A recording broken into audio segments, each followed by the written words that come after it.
Fuad Xaaji Yuusuf oo hogaamin doona mid ka mid ah beelaha Soomaaliyeed ee degan Jubbaland ayaa lagu caleem saaray magaalada Kismaayo. Sabriye Xuseen Barre ayaa warkan haya.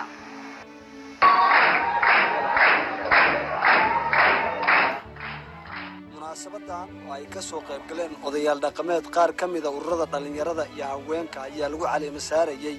ugaas Fuad Xaaji Yuusuf oo hogaamin doona mid ka mid ah beelaha Soomaaliyeed ee deegaanada dawlad goboleedka Jubbaland. Salaadiin iyo cuqaal magac iyo maamuus ku leh magaalada Kismaayo ayaa munaasabadan hadallo kala duwan ka jeediyay waxayna la dardaarmeen ugaaska cusub. intaa kadib waad maqlayseen islaamkii waa ku dhawaaqay in halkan caleema saar nabadoonka beesha Nuux Maxamuud lagu caleema saaraya hawsha la iskugu yimid halka loo fadhiyo waa arintaa anagu ebel bade waa ka soo reerkan kamid ah anigu isinka guud oo reerkan ahay muxuu ahay arintaa waa ogolnahay waana la shaqaynaynaa nabadoonka cusub marno munaasabadan wixii ugu muhiimsanaa oo ahaa nabadoonka xafladda loo dhigay inaan duubno intaa u baanu istaagay wixii hadal ahaa waa la yiri wixii dardaaran ahaa waa la yiri wixii duco ahaa waa la yiri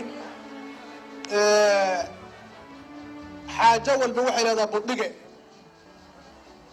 qofka markii ilka la dhigayo wax la yiraahdo budhigaha loo yeero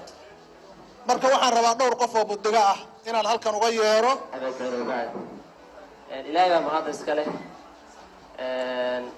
nagu kulmiyey xafladan quruxda badan oo lagu caleema saaray nabadoon ka mid ah nabadoonnada Soomaaliyeed qaasatan beesha Nuux Maxamuud aad baan ugu faraxsanahay meesha waxa yaala dardaaran iyo hambalyeyn markii koowaad oo hambalyeynayna nabadoonka cusub oo ku soo biiray nabadoonnada Soomaaliyeed waxaan filayaa waa nabadoon dhalinyaro ah sidoo kale aad bay soo jiidatay nabadoonku waa dhalinyaro doorka dhalinyarada waxaad u baahaysaa marka inuu muuqdo sidoo kale isinka reerka beesha asaguna waa dhalinyaro waxaad u maraysaa marka xaggaasna inay soo jiidasho gaar ah anaga noo leedahay waxaan aad u soo dhawaynayaa nabadoonka cusub ee inoo keentay beesha Nuux Maxamuud aad iyo aad baan ugu hambalyeynayna waana soo dhawaynaynaa waana nin daayadayda ah anigu si ahaanba waxay biisi tahay farxad kale ugaas Fuad Xaaji Yuusuf oo ah ugaaska la caleema saaray oo munaasabada hadal kooban ka jeediya ayaa si guud uga mahadnaqay guud ahaan dadkii ka soo qayb galay caleema saarkiisa wuxuuna ballan qaaday in uu si cadaalad ah ugu shaqayn doono dadka hormuudka ka dhigtay bacdi salaam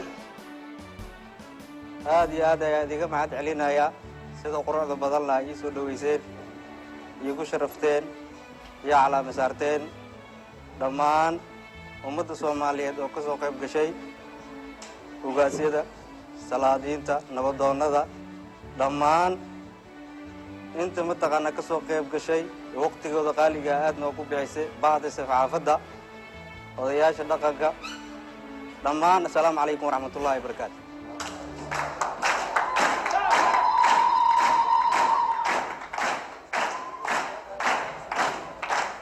baahda salaam xil culus ayaa lee dhiibay oo lee doortay ii doortay beeshayda waan ka aqbalay sida quruxda badan leh ee iigu dhiibteen waxaan halkan ka caddaynayaa in aan ku shaqeeyo midnaan cadaalad iyo sinaan aanan ku shaqaynin garab aanan ku shaqaynin shakhsiyaad Soomaalida waxay ku maamaadaa ushaada waxaa loo dhiibtaa in aad ka qaadan karto haddii aan ka soo bixi waayo waajibkayga iyo sidaad wax iigu dhiibateen